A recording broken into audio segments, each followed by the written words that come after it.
Sebab itu tuan-tuan, kita sekarang kena kembali kepada Islam. Walaupun kita tak tahu manakah cara untuk kembali kepada Islam. Tuan-tuan tahu atau tidak? Baru ni saya baru balik daripada Turki. Pada tahun 1994, ada seorang nama Ni'matin Arbakan. Dia menubuhkan satu parti nama Rafa. Parti ini masuk pilihan raya meletakkan Islam sebagai dasar. Ni'matin Arbakan ni tuan-tuan, seorang yang mencipta kereta kebal dan hak ciptanya digunakan oleh kerajaan Jerman. Sebab itu tuan-tuan, tentera yang terbaik tuan-tuan, nombor 5 terbaik dunia ialah Turki. Sebab mereka boleh mencipta kereta kebal sendiri. Mereka boleh mencipta kapal terbang sendiri. Mereka boleh mencipta mesin gun sendiri. Mereka boleh mencipta peluru berpandu sendiri. Itulah hebatnya Turki. Sebab itu tuan-tuan, orang Rusia, kerajaan Rusia tak berani untuk menyerang Turki. Kerana apa? Kerana kehebatan. Di antaranya orang yang mencipta kereta kebal itu namanya Ni'matin Arbakan ataupun Najmuddin Arbakan.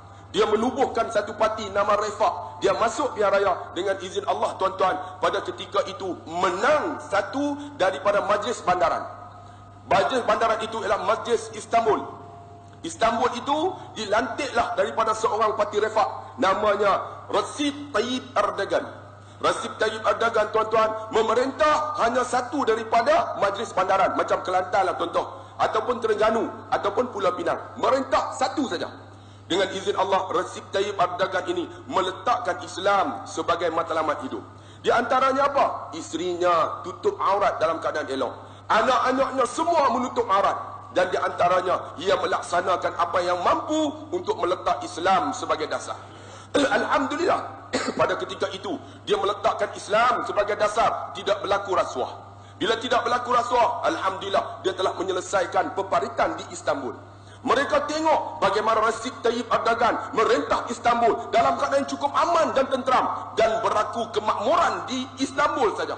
Dengan izin Allah tuan-tuan, pada ketika itu masuk pilihan raya sekali lagi. Ni'matin Arbakan telah menang dalam pilihan raya. Parti Refah menang. Bila Parti Refah menang, presiden yang pertama ialah Dr. Najmuddin Arbakan. Dr. Najmuddin Arbakan menjadi tuan-tuan presiden pertama orang yang ada fikrah Islam. Dengan izin Allah, tentera telah merampas kuasa tuan-tuan. Hanya 6 bulan saja. 6 bulan saja memerintah Turki. Akhirnya tuan-tuan, tentera merampas kuasa. Mereka memenjarakan Dr. Ni'matin Arbakan. Tetapi tuan-tuan, Recep Tayyip Erdogan bersama dengan Abdullah Gül, mereka tidak putus asa. Sebab itu tuan-tuan yang duduk di pematang pau, duduk di mana saja, jangan pandang Islam ini pada sudut orang, pada sudut jamaah, tapi letak Islam sebagai dasar kita ambil Al-Quran. Alhamdulillah, Recep Tayyip Erdogan masuk pilihan raya. Lalu mereka haramkan parti Refah. Dia tubuh parti baru, AKP, Parti Keadilan tuan-tuan. Dengan izin Allah tuan-tuan, mereka penduduk melihat bagaimana Islam sebagai dasar yang utama. Dengan izin Allah, parti tersebut menang 43%.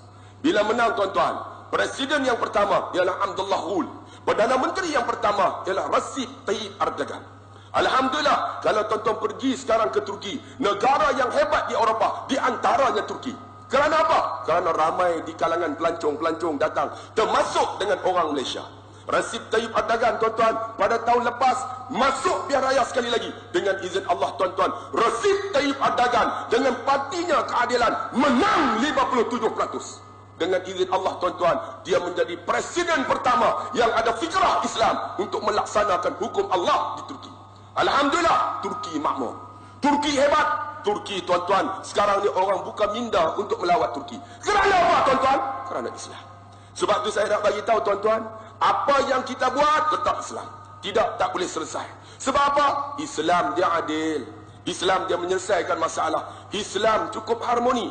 Islam cukup aman. Tapi kita tengok Islam kepada manusia individu. Sebab itu, seorang padri